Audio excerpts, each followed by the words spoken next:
Então, nessa aula de hoje, eu quero te convidar a fazer um trabalho profundo, assim, de autoobservação, de autoanálise, um trabalho profundo de sentir. Porque mais do que perceber o que você pensa sobre si mesma, mais do que perceber o que você acha a seu respeito, eu quero que você perceba o que você sente a seu respeito, que é o que a gente vai falar ao longo da aula, tá bom? Então, o que é autoestima? Eu vou falar a definição, eu sei que muita gente já sabe o que é, mas, gente, esses dias eu abri uma enquete no meu Instagram e coloquei lá a pergunta: você sabe o que é autoestima? E uma grande porcentagem de pessoas respondeu que não. Então, por isso eu vou fazer essa definição, né? Para que quem não saiba o que é, ou sabe mais ou menos, mas não tem muita clareza, tenha clareza do que nós estamos falando aqui e da importância disso. Porque qualquer pessoa que queira ter felicidade, bons resultados na vida, equilíbrio emocional, sucesso em todas as áreas da vida, que é o que a gente merece viver, tem que trabalhar a própria autoestima. Tem que trabalhar. Não tem como você ter uma vida equilibrada se a sua autoestima não for fortalecida, e vocês vão entender por quê. Porque a autoestima afeta todas as áreas da nossa vida, tá? Então, o que é autoestima? Auto é tudo aquilo que se refere a mim. Então, auto, eu, próprio. Estima é a estima que eu tenho por mim. Então, autoconhecimento é o conhecimento de si mesmo. Autoimagem é a imagem de si mesmo. Autoavaliação é a avaliação que eu faço de mim mesmo. Então, sempre que a gente usa a palavra auto, está relacionado a mim mesmo. Então, a si próprio. Essa palavra quer dizer isso. Então, autoestima é a estima que eu tenho por mim. Ou não tenho, né? Dependendo de como tiver a sua autoestima. Então, a nossa autoestima, ela está totalmente relacionada à nossa relação com a gente mesmo. A autoestima está relacionada a isso. E como que a nossa autoestima é formada? Por que eu falei que em muitos aspectos a nossa autoestima está relacionada a vivências, a traumas, a dores da nossa infância? E vivências positivas também, né? Se você tem uma autoestima fortalecida, isso também está relacionado à sua infância. A nossa autoestima é formada lá na infância, a partir da relação que nós temos com os nossos pais ou com os nossos cuidadores mais próximos. Tem pessoas que não foram criadas pelos pais, né?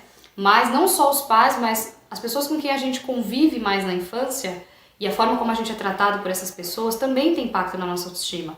Então, irmãos, irmãs, professores, pessoas que você convivia mais, dependendo, avós, né? Dependendo da forma que essas pessoas te tratavam. Então, eu conheço pessoas que foram, por exemplo, negligenciadas pelos pais, né, pelos pais, e também foram maltratadas pelos irmãos, ou foram abusadas pelos irmãos, fosse sexualmente ou emocionalmente falando, né? Eu conheço casos nesse nível, dentro da própria família. Então, por isso que quando a gente fala de autoestima, a gente não está falando só da relação com os pais, mas sim todo o contexto que você viveu na infância em relação às pessoas que estavam mais próximas de você e o tratamento que você recebeu dessas pessoas.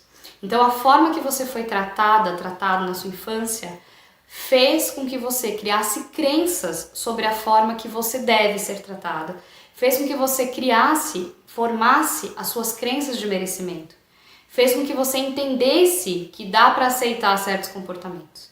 Então, de acordo com o que você viveu, experienciou, a forma que você foi tratada, faz com que você, até hoje, repita certos padrões na sua vida, se coloque em certas relações que têm padrões parecidos. Então, a nossa autoestima, ela influencia não só na nossa relação com a gente mesmo, mas nas nossas relações com todas as pessoas. Porque as posturas que a gente tem, os comportamentos que a gente tem dentro de todas as nossas relações estão relacionados à nossa autoestima. Então, se a gente se coloca em relações abusivas, não só de casal, mas amizades, relações familiares que são abusivas também, a gente aceita esse abuso. Então, tudo aquilo que a gente faz dentro dessas relações, se a gente consegue colocar limites ou não saudáveis, tudo isso está relacionado à nossa autoestima. Entende? Porque foi a forma que a gente aprendeu a se relacionar desde lá da infância, aceitando certos comportamentos, sendo calada muitas vezes, sendo negligenciada em outros momentos, sendo agredida em tantos outros. Então tudo isso vai fazendo com que a gente sinta certas sensações e emoções que ficam gravadas no nosso sistema inconsciente, no nosso sistema emocional. Lembra que eu já expliquei aqui, quando eu falei sobre crenças, que lá na nossa infância, nossa mente inconsciente está totalmente aberta, não tem um filtro. Então tudo que a gente vive, tudo que a gente experiencia, fica programado lá.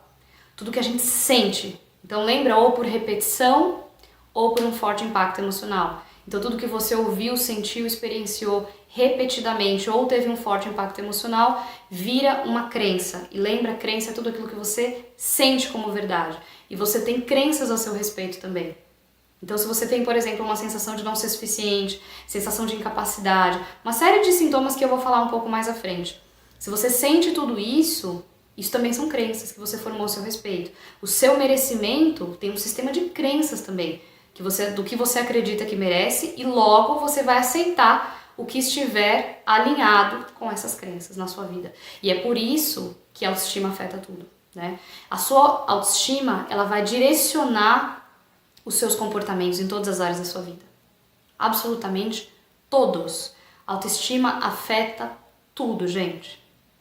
Vai afetar os seus resultados financeiros, vai afetar se você consegue ou não cuidar da sua saúde. Como eu falei, vai afetar as suas relações, vai afetar todos os seus resultados. Por quê? A sua construção de autoestima, ela direciona os seus comportamentos. Então, como eu falei, eu vou passar aqui uma lista de alguns comportamentos aqui dentro do curso para que vocês consigam ir identificando alguns padrões a serem trabalhados, tá? Porque dessa forma, quando a gente consegue identificar quais são os padrões, quais são os pontos de autodesvalorização, de baixa autoestima, fica mais fácil a gente ir trabalhando um por um. Então, conforme a gente vai reconhecendo cada um e trabalhando, a gente vai curando a nossa autoestima passo a passo. E sim, a gente pode curar a nossa autoestima. Não é porque ela foi formada lá na infância que você está fadada a viver assim o resto da vida, né? Eu recebo muito essa pergunta no meu Instagram. Sempre tem alguém me mandando um direct perguntando isso quando eu falo de autoestima. E quando eu falo que ela é formada na infância, a pessoa me fala assim, nossa, a minha infância foi péssima, eu tenho vários traumas e não sei o que, então tô lascada. E eu falo, não, fica tranquila que é possível recuperar, é possível fortalecer sua autoestima. E como eu sempre digo, a nossa maior dor, um dia lá na frente, ela pode ser a nossa maior força. Basta a gente trilhar um caminho de cura. Então sim, se você teve uma infância onde você sentiu que você foi negligenciada, onde você sentiu que você foi agredida, sofreu violência, sofreu abuso, não sei o que você passou na sua infância, mas é possível sim ressignificar tudo isso, é possível sim curar tudo isso. E não quer dizer que isso vai deixar de existir na sua história.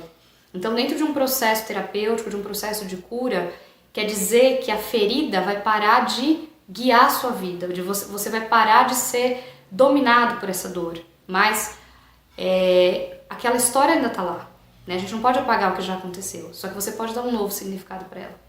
Como eu falo sempre, o que já foi, foi, mas a gente sempre pode fazer diferente daqui para frente. Então não quer dizer que a ferida deixa de existir, é como se ficasse uma cicatriz, né? Você olha, mas não sangra mais, só tá uma marca lá. Você sabe que você viveu aquilo, mas aquilo para de guiar a sua vida, né? Dentro daquela dor. Então, meus amores, toda a nossa relação com os nossos cuidadores principais na infância tem impacto durante toda a nossa vida.